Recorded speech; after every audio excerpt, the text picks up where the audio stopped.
Let's mic history को जानो।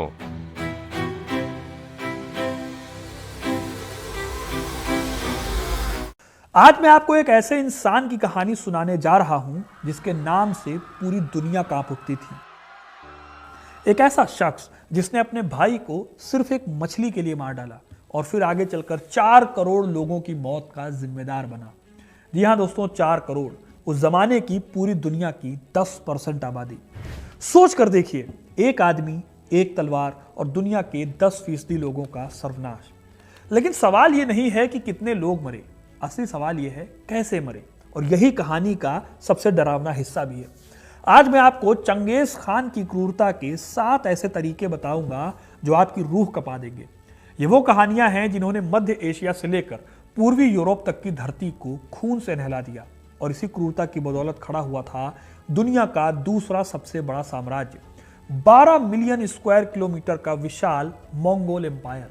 तो इस कहानी को जानने के लिए वीडियो को अंत तक जरूर देखिएगा, क्योंकि अपना इतिहास नहीं जानोगे तो खुद को कैसे पहचानोगे। हर विलेन की एक ओरिजिन स्टोरी होती है, और चंगेज खान की कहानी शुरू होती है मंगोलिया के बर्फीले मैदानों में, जहां एक 9 साल के बच्चे का बचपन छिन गया। साल 1162 के आसपास पैदा हुआ तेमुजिन, हाँ, चंगेज खान का असली नाम तेमुजिन था।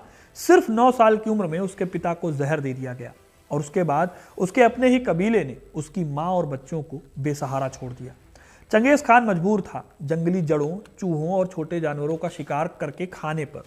तंगी इतनी ज्यादा थी कि परिवार में ही दिक्कत आनी शुरू हो गई। इसी दिक्कत ने चंगेज खान के हाथों कुछ ऐसा करा दिया जिसका अंजाम आगे चलकर पूरी दुनिया ने भुगता। तेमुजिन का एक सौतेला भाई था, बेख्तर। बड़ा था, ताकतवर था और घर में मुखिया बनना चाहता था। एक दिन बेख्तर ने तेमुजिन और उसके भाई कासार से एक मछली को छीन लिया। जी, सिर्फ एक मछली।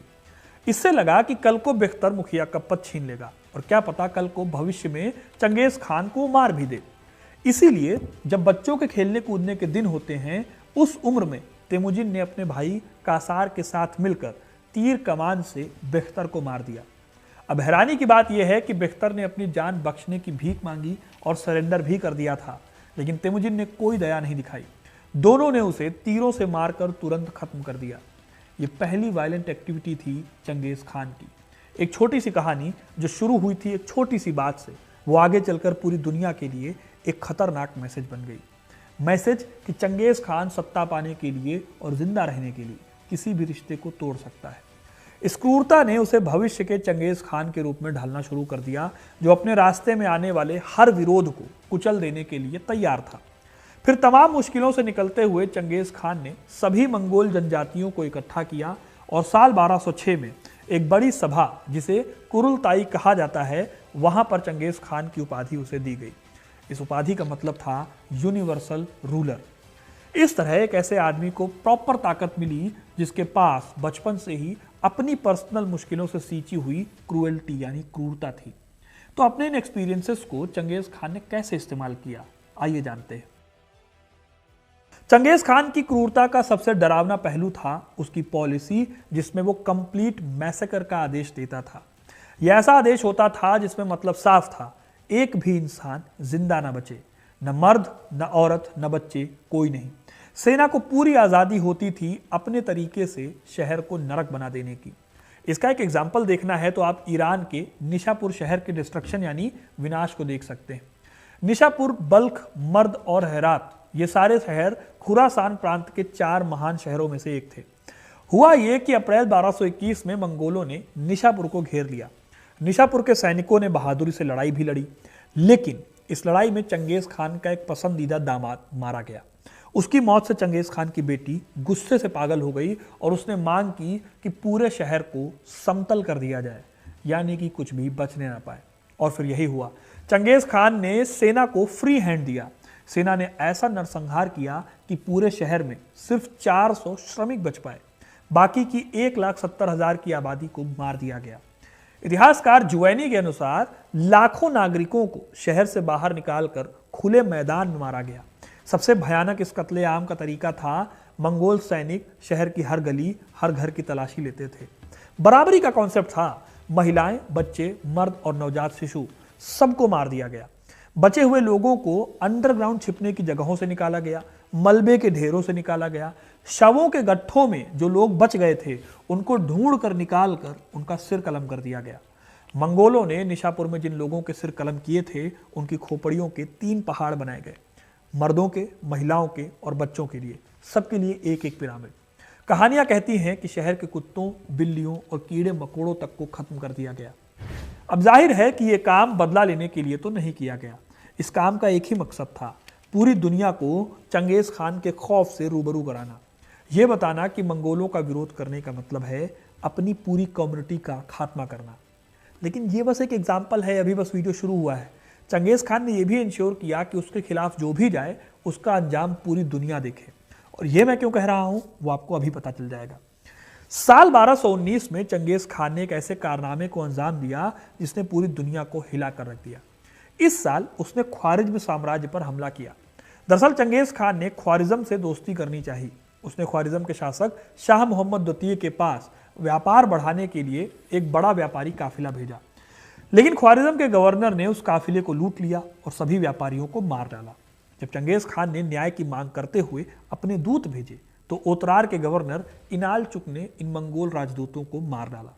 इतिहासकार बताते हैं कि मंगोलों के लिए राजदूतों की हत्या एक ऐसा पाप था जिसकी कोई माफी नहीं थी, क्योंकि यह सभी संधियों और सम्मान के नियमों का घोर उल्लंघन भी था। चंगेज खान ने इसे सीधे अपनी सत्ता, अपने सम्मान और अपने कूटनीतिक परंपराओं पर हमला माना। उसने तय किया कि ख्वारिज्म को पूरी तरह से सबक सिखाना है। सबसे पहले उसने ओतरार को घेर कर पूरे शहर में कत्लेआम कराया। उसके बाद पता है उसने इनालचुक के साथ क्या किया। चंगेज खान ने इनालचुक, जिसने मंगोल राजदूतों को मारा था, उसको पिघला हुआ चांदी उसकी आंखों और कानों में डालकर मार डाला। अब ऐसा क्यों किया गया, इसके पीछे मंगोलों का एक अंधविश्वास भी था। मंगोल मानते थे कि शाही रक्त को जमीन पर गिराने से दुर्भाग्य आ सकता है, इसीलिए शाही परिवारों के या ऊंचे रैंक वाले जो जनरल होते थे उनको बहुत धीमी और दर्दनाक मौत दी जाती थी, जैसे कि उन्हें भारी कालीनों में लपेटकर घोड़ों से रौंद दिया जाता था या लकड़ी के तख्तों के नीचे से उनको कुचल दिया जाता था। इसके लिए चंगेज खान ने 1,20,000 से 2 लाख सैनिकों की एक विशाल सेना लेकर ख्वारिज्म के बड़े बड़े शहरों को एक एक करके तबाह भी कर दिया। इसी तरह से बुखारा में उसने लोगों को मस्जिद से बाहर निकाला और एक छोटा सा भाषण देते हुए खुद को द रैथ ऑफ गॉड घोषित किया। जो हाल निशापुर में मैंने बताया वही हाल शहर दर शहर मंगोल सेना करती गई। लेकिन उर्गेंच में चंगेज खान ने एक दूसरा ही तरीका अपनाया। यहां पर हर सैनिक को एक कोटा दिया गया कि इतने लोगों को हर सैनिक को मारना ही है, यानी मारे जाने के बाद सिर गिनने का भी आदेश दिया गया। मंगोलों ने शहर के सभी बांधों को तोड़ दिया, जिससे अमू दरिया की बाढ़ में पूरा शहर बह गया। अब ये जो है ये चंगेज खान की जली हुई धरती नाम की नीति का हिस्सा था। इसने सेंट्रल एशिया के सबसे समृद्ध, सबसे घनी आबादी वाले एरियाज को निर्जन और बांझ बना दिया। ये एक पूरी तरह से एक सभ्यता का सिस्टमेटिक डिस्ट्रक्शन था। अब देखिए, मध्यकाल में इस प्रकार की हिंसा होती थी, आम था, लेकिन चंगेज खान का स्केल इतना बड़ा है और इतने अलग अलग तरीकों से ये सब काम किया गया है कि वो अपने आप में खौफनाक है। उसकी क्रूरता का एक और एग्जाम्पल हमें देखने को मिलता है ह्यूमन शील्ड से। चंगेज खान की सेना करती यह थी कि जब मंगोल किसी मजबूत किले या शहर को घेरते थे तो वो उस इलाके के हारे हुए सैनिकों, नागरिकों और यहाँ तक कि बच्चों को भी पकड़ लेते थे। फिर इन कैदियों को मंगोल सेना की पहली लाइन में चलने के लिए मजबूर किया जाता था। जब मंगोल सेना हमला करती थी तो ये अभागे लोग फ्रंट लाइन में होते थे। इसका रिजल्ट बहुत ही ज़्यादा भयावह था। दुश्मन सेना को अपने ही लोगों को मारने पर मजबूर होना पड़ता था ताकि वो मंगोलों पर वार कर सके। अब कोई भी सेना जानबूझकर अपने नागरिकों, अपने भाइयों और अपने ही बच्चों को गोली मारना नहीं चाहती। ये स्ट्रेटेजी बचाव करने वालों का जो कॉन्फिडेंस है उसको तोड़ देती थी। साल 1209 में उसने अपने साम्राज्य के वेस्ट में पड़ने वाले शीजिया के तानगुच साम्राज्य पर हमला किया। यहां पर उसने 30,000 चीनी गुलामों को सेना के आगे एक ढाल की तरह खड़ा किया। ये चीनी सैनिक उसने 1203 से लेकर 1209 के बीच में चीन के कई इलाकों में हमला करके पकड़े थे। इस लड़ाई में इन 30,000 चीनी गुलामों में से बहुत कम लोग ही बच पाए। ज्यादातर अपनी दुश्मन की सेना का शिकार हो गए और मारे गए। हालांकि चंगेज खान को इससे फायदा मिला। उसकी सेना को कम भालों का सामना करना पड़ा और आसानी से उन्होंने तैनगुत के लोगों को हरा दिया। लेकिन हजारों गुलामों के मारे जाने के बाद भी चंगेज खान ने इस ट्रिक को यूज करना बंद नहीं किया। साल 1223 में जब उसने मिडिल ईस्ट में ख्वारिज्म पर हमला किया था तो उसने हजारों मुस्लिम बंदियों को जो ख्वारिज्म तक पहुंचने से पहले पकड़े गए थे उन मुस्लिमों को भी ढाल की तरह इस्तेमाल किया। इसमें कुछ ऐसे कैदी भी थे जिन्हें बड़े बड़े गुलेलों से बांधकर दुश्मन के किले के अंदर फेंक दिया जाता था। चंगेज खान की ये सारी ट्रिक्स बताती हैं कि वो जंग को जीतने के लिए कुछ भी कर सकता था। उसके लिए बस एक ही चीज मायने रखती थी और वो थी फतेह। इतिहासकार प्रोफेसर रॉबर्ट मार्शल के हिसाब से इस स्ट्रेटजी ने मंगोलों के नुकसान को कम किया और दूसरी ओर इसने दुश्मन का जो विरोध होता था उसको पैरालाइज कर दिया। इससे बड़ी बात यह थी कि चंगेज खान को अच्छे से पता था कि सिर्फ हथियार चलाकर ही जीत नहीं मिलती, दुश्मन के मनोबल को तोड़ना बहुत जरूरी होता है। यही वजह है कि उसने डर को अपने सबसे बड़ा हथियार बनाया। वो जानता था कि एक डरा हुआ दुश्मन पहले ही आधा हार चुका होता है। इसीलिए अक्सर मंगोल क्या करते थे, एक शहर पर कब्जा करके उन्होंने कुछ लोगों को जानबूझकर छोड़ देते थे। ये बचने वाले लोग जो सदमे और आतंक से भरे होते थे वो अगले शहर में भागते थे और यहाँ पर वो मंगोलों की क्रूरता की कहानियां सुनाते थे। ये कहानियां इतनी भयानक होती थी कि जो अगले शहर के नेता होते थे वो पहले से जानते थे कि अगर वो विरोध करेंगे तो उनका विनाश तय है। इस तरह चंगेज खान ने एक ऐसा माहौल बनाया जहां से सरेंडर कल्चर को बढ़ावा मिला। यहां पहले ही डर के मारे राजाओं ने उसके सामने हथियार डाल दिए। ये डर लोगों को जिंदा छोड़कर नहीं बल्कि क्रूरता के सबूतों को छोड़कर भी किया जाता था। कहने का मतलब है कि मारे गए लोगों की खोपड़ियों से चंगेज खान मीनारे बनवाता था और इस तरह से ऐसा डर खड़ा करता था कि जो जिंदा है वो जुबान से तबाही की कहानी सुनाए और जो मर गए हैं उनका सूरत हाल इस तरह से हो कि मंगोल बता दें कि वो किस तरह से खूंखार है। यही नहीं, चंगेज खान ने सजा देने में भी ऐसी क्रूरता बरती जो ताउम्र याद रहे। अक्सर जानबूझकर ऐसी सजाओं का इस्तेमाल किया गया जो सिर्फ मौत नहीं देते थे बल्कि बहुत ही लंबे टाइम तक दर्दनाक टॉर्चर देते थे। जैसे कि मैंने आपको बताया कि जो शाही लोग होते थे उनको बिना खून बहाए सजा देने का प्रचलन था।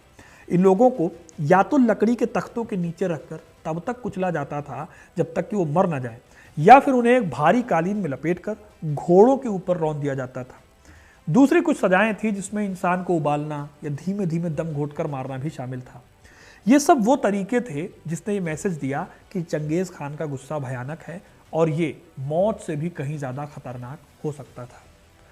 क्रूरता के अगले सबूत की तरफ अगर देखें तो चंगेज खान ने इकोनॉमिक डिस्ट्रक्शन को भी अपना हथियार बनाया। उसने महसूस किया कि जंग केवल सेनाओं को हराने के बारे में नहीं है, वो तो कभी भी हराया जा सकता है, बल्कि जंग में दुश्मन देश के बुनियादी ढांचे को अगर नष्ट कर दिया जाए तो वो भी एक अच्छा खासा रिजल्ट दे सकता है। उसने एक इको डिस्ट्रक्शन और अकाल की रणनीति का इस्तेमाल किया। इसने दुश्मनों के एरिया को पूरी तरह से बदल दिया। जहां पर भी चंगेज खान के सैनिकों को मुश्किल हुई उस इलाके को जीतने में, वहां उन्होंने स्कॉर्च्ड अर्थ पॉलिसी को लागू किया। हुआ क्या कि मंगोलों ने जानबूझकर दुश्मनों के खेतों को जला दिया, उनके फूड स्टोरेजेस को खत्म कर दिया और सबसे बड़ी बात उनके वाटर रिसोर्सेज पर कब्जा कर लिया या फिर उस पानी को खराब कर दिया। एग्जाम्पल के लिए सेंट्रल एशिया जो पहले अपनी एडवांस सिंचाई प्रणालियों के लिए जाना जाता था, वहां मंगोलों ने नहरों और कुओं को ध्वस्त कर दिया। इससे हुआ ये कि जो एग्रीकल्चरल लैंड थी वो बांझ हो गई, वहां से अब खेती ही नहीं हो पा रही थी। चंगेज खान की सोच अगर आप पूरा मिलाकर देखो तो बिल्कुल क्लियर थी कि उसके खिलाफ सिर उठाने वाले को इतना तबाह कर दो कि वो इलाका सदियों तक उबर ना पाए। उसने जानबूझकर अकाल को एक हथियार के तौर पर इस्तेमाल किया। अगर कोई शहर सरेंडर नहीं करता था तो मंगोल बाहर डेरा डाल देते थे। आसपास के सभी फूड मटेरियल को जब्त करके वहां के लोगों को धीरे धीरे भूखमरी से मरने के लिए मजबूर करते थे।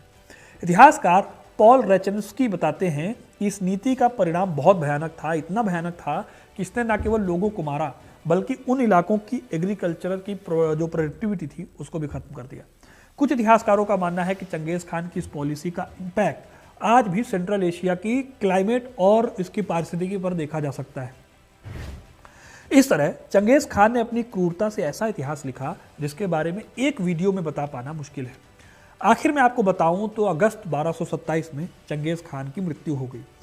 कहा जाता है कि मृत्यु से पहले उसने शर्त रखी कि किसी को ना पता चल पाए कि चंगेज खान को दफनाया कहां गया। साल 1270 से 80 के दशक में मंगोल सम्राट कुबलई खान के दूत के रूप में प्रसिद्ध वेनेशियन खोजकर्ता मार्को पोलो ने चंगेज खान के अंतिम संस्कार की भयानक कहानी सुनाई। इसके हिसाब से चंगेज खान को दफनाने के बाद 2000 घुड़सवारों को उस मैदान पर दौड़ाया गया जहां उन्हें दफन किया गया। फिर उनके अंतिम संस्कार में लगे इन 2000 दासों को और उनके रक्षकों को बेरहमी से मार डाला गया, जिन्हें बाद में पैदल सेना की दूसरी टुकड़ी ने मार गिराया।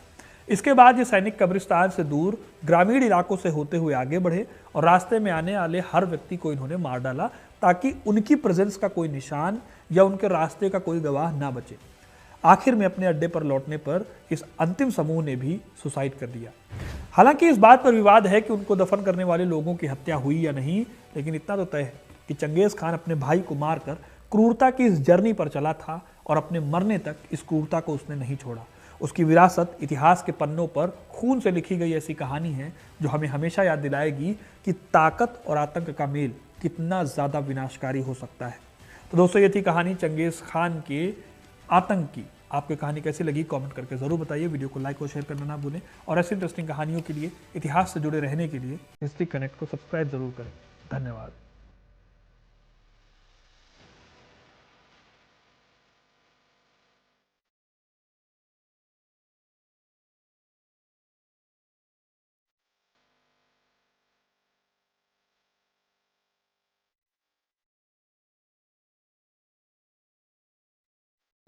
आप सुन रहे थे let's mind more than radio. Follow कीजिए हमें हमारे सोशल मीडिया प्लेटफॉर्म्स पर